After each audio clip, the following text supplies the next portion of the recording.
Hello दोस्तों, आपके अपने इस यूट्यूब चैनल में आप सभी का बहुत बहुत स्वागत है, अभिनंदन है। आज हम एक छोटा सा टॉपिक लेके आए हैं, evident nucleophile and radio selectivity. इसको समझने के लिए सबसे पहले आपको न्यूक्लियोफाइल को समझना पड़ेगा कि न्यूक्लियोफाइल होता क्या है। ठीक है, तो न्यूक्लियो का अर्थ होता है न्यूक्लियस और फाइल का अर्थ होता है लविंग। न्यूक्लियस में क्या रहता है? प्रोटॉन रहता है। मतलब ऐसा स्पीशीज जिसमें प्रोटॉन की अधिकता हो या फिर कह सकते हो सीधा सीधा उसमें क्या हो, पॉजिटिव चार्ज हो। ठीक है, जैसे कि इसका फॉर एग्जांपल क्या हो जाएगा, ये CH3 प्लस चार्ज, ये क्या हो जाएगा, एक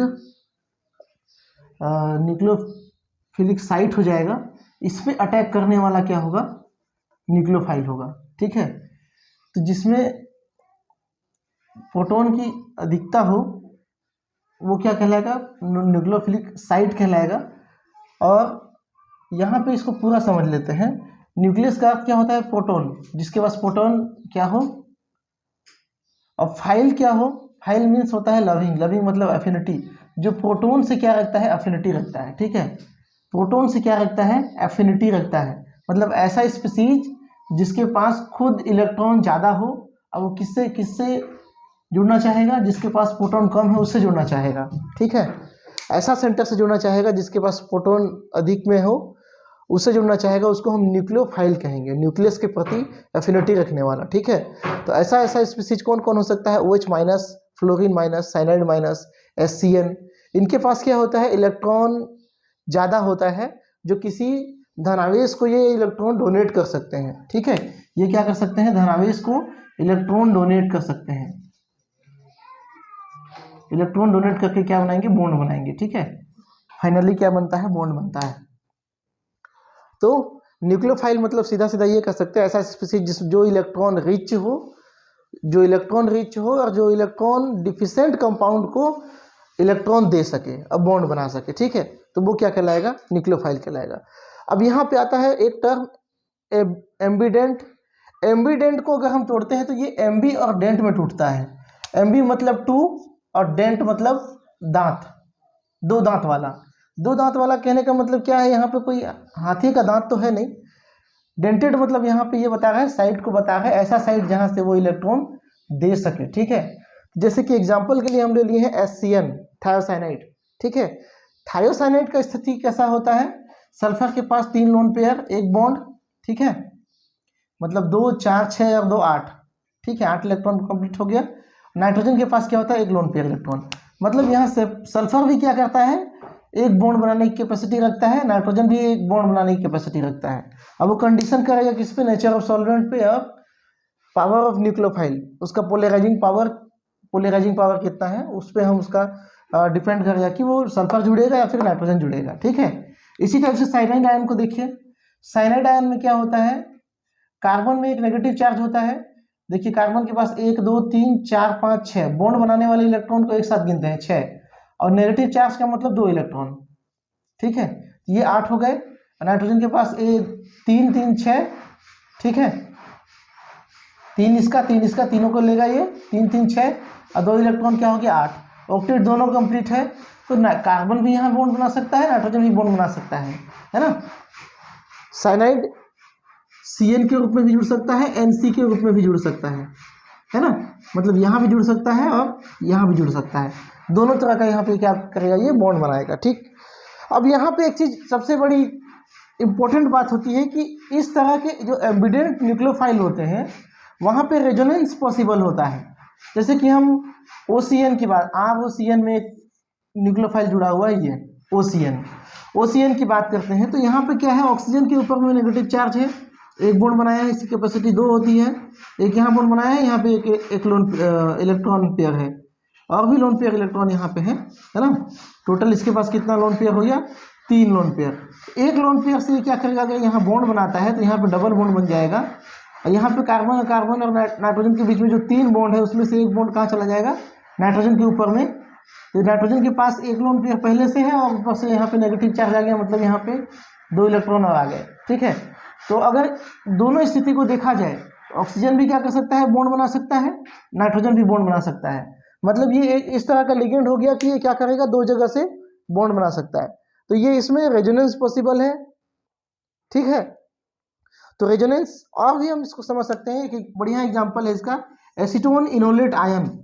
जब हम एसीटोन में से एक प्रोटॉन निकाल लेते हैं, कोई बेस यहाँ पे ले आते हैं, तो प्रोटॉन यहाँ क्या कर लेता है, एक्सेप्ट करके निकल जाता है। तो यहाँ CH3 से एक प्रोटॉन निकला, मतलब CH2 बचेगा। ठीक है, जब CH2 बचेगा तो यहाँ पे क्या आ जाएगा, नेगेटिव चार्ज आ जाएगा। अब इस नेगेटिव चार्ज को ध्यान से देखिए, ये क्या कर सकता है, यहाँ पे बॉन्ड फॉर्मेशन कर सकता है, यहाँ पे डबल बॉन्ड बना देगा। डबल बॉन्ड बनाएगा, कार्बन की वैलेंसी 5 तो हो नहीं सकती, यहाँ पे एक बॉन्ड टूट के कहाँ चला जाएगा, ऑक्सीजन के ऊपर। तो ये क्या हो जाता है, एक दूसरे पे ऑसिलेट होते रहता है। ऑसिलेट करने का मतलब ये यहाँ पे रेजोनेंस पॉसिबल है। अगर मैं इसका रेजोनेंस स्ट्रक्चर को दर्शाऊं, किसी एक हाइब्रिड संरचना बनाऊं, तो क्या हो जाएगा, CH3C, ऑक्सीजन में सिंगल बॉन्ड, CH2 में सिंगल बॉन्ड, और दोनों में इस नेगेटिव चार्ज को क्या कर देता हूँ, बांट देता हूँ। ठीक है, तो ये क्या हो जाएगा, इसका रेजोनेंस स्ट्रक्चर हो जाएगा। मतलब इसके पास भी क्या है, दो साइट हो गए। एक साइट कौन सा, ऑक्सीजन के साथ में यहाँ पे बॉन्ड बना सकता है, दूसरा साइट क्या, CH3 के साथ में, CH2 के साथ में बॉन्ड बना सकता है। तो इस तरह के न्यूक्लियोफाइल क्या कहलाते हैं, एम्बिडेंट न्यूक्लियोफाइल कहलाते हैं। क्लियर हो गया, यहाँ पे और कुछ छूटा तो नहीं है, ठीक है। तो जब भी एम्बिडेंट न्यूक्लियोफाइल से किसी स्पीसीज का रिएक्शन कराते हैं, तो क्या होता है, दोनों में से कोई एक जुड़ेगा, दोनों ही प्रोडक्ट तो नहीं जुड़ेगा। हाँ, एक चीज और ये यहाँ पे नोट करने वाली बात है, एक टाइम में केवल एक ही एटम जुड़ सकता है, एक ही एटम डोनर एटम के तौर पे काम कर सकता है। ये नहीं कि एक ये हो गया एक लिगेंड और यहाँ नाइट्रोजन भी जोड़ रहा है, ऑक्सीजन भी जोड़ रहा है, ऐसा नहीं हो सकता। मतलब या तो ऑक्सीजन से जुड़ेगा या तो नाइट्रोजन से जुड़ेगा। एक टाइम पे एक ही स्पीसीज में एक ही एटम इलेक्ट्रॉन डोनेशन का काम करेगा। ठीक है, ये चीज छूट रहा था। ठीक है, ध्यान देना होगा, एक टाइम पे एक ही स्पीसीज जो है, स्पीसीज का एक ही एटम क्या करेगा, इलेक्ट्रॉन डोनेटिंग का काम करेगा। यहाँ ये आपको समझना पड़ेगा। अब इसी से मिलता जुलता टॉपिक है रेजियो सेलेक्टिविटी। अब रेजियो सेलेक्टिविटी क्या होता है, जब हम कोई रिएक्शन कराते हैं, सपोज R की जगह पे सपोज हम ले लेते हैं CH3Cl, ठीक है, CH3Cl ले लिए, या कोई दूसरा चीज, R मतलब एल्किल और X मतलब हेलोजन। ठीक है, इससे रिएक्शन कराते हैं। जब ओसीएन का रिएक्शन कराते हैं, तो थ्योरेटिकली हमको दो प्रोडक्ट मिलना चाहिए। एक प्रोडक्ट हो जाएगा ऑक्सीजन से जुड़ने वाला, एक प्रोडक्ट हो जाएगा नाइट्रोजन से जुड़ने वाला, मतलब ROCN और RNCO। ठीक है, लेकिन प्रैक्टिकली हम देखते हैं तो ये क्या होता है, मेजर प्रोडक्ट होता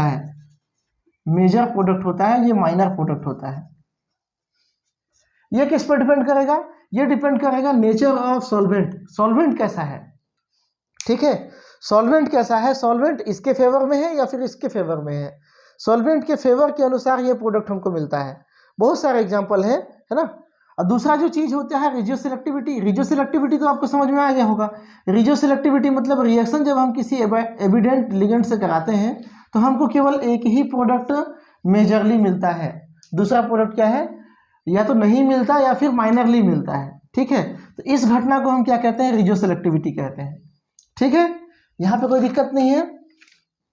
मतलब जब कोई एविडेंट लिगेंड को, सबस्ट्रेट न्यूक्लियोफाइल को किसी सबस्ट्रेट से रिएक्शन कराते हैं, तो हमको दो प्रोडक्ट मिलने के बजाय हमको क्या मिलता है, एक प्रोडक्ट मेजरली मिलता है। तो इस टाइप के रिएक्शन को हम क्या कहते हैं, रेजियो सेलेक्टिव रिएक्शन कहते हैं। और ये जो घटना है वो क्या कहलाती है, रेजियो सेलेक्टिविटी कहलाती है। ठीक है ना। अब इसको ये कौन डिसाइड करेगा कि ये प्रोडक्ट बनेगा या फिर ये प्रोडक्ट बनेगा, वो डिसाइड करेगा क्या, सॉल्वेंट का नेचर कैसा है। अगर सॉल्वेंट ज़्यादा पोलर वाला होगा, पोलैरिटी ऑफ सॉल्वेंट होगा, ठीक है, सॉल्वेंट या तो एक तरह से कोवेलेंट सॉल्वेंट हो सकता है, या कह सकते हैं पोलर सॉल्वेंट हो सकता है, या फिर नॉन पोलर सॉल्वेंट हो सकता है। पोलर में क्या होगा, जो आयनिक सॉल्वेंट होगा, ठीक है, या फिर जिसमें पोलराइजेशन पॉसिबल होगा। और नॉन पोलर में क्या होगा, जैसे बेंजीन, THF। ठीक है, तो ये सब क्या होंगे, नॉन पोलर होंगे। तो उसमें अलग अलग टाइप के रिएक्शन ऑफ प्रोडक्ट हमको देखने को मिलेगा। ठीक है, पोलराइजिंग पावर ऑफ न्यूक्लियोफाइल का कितना पोलराइजिंग पावर है, मतलब उसमें कितना नेगेटिव पावर है।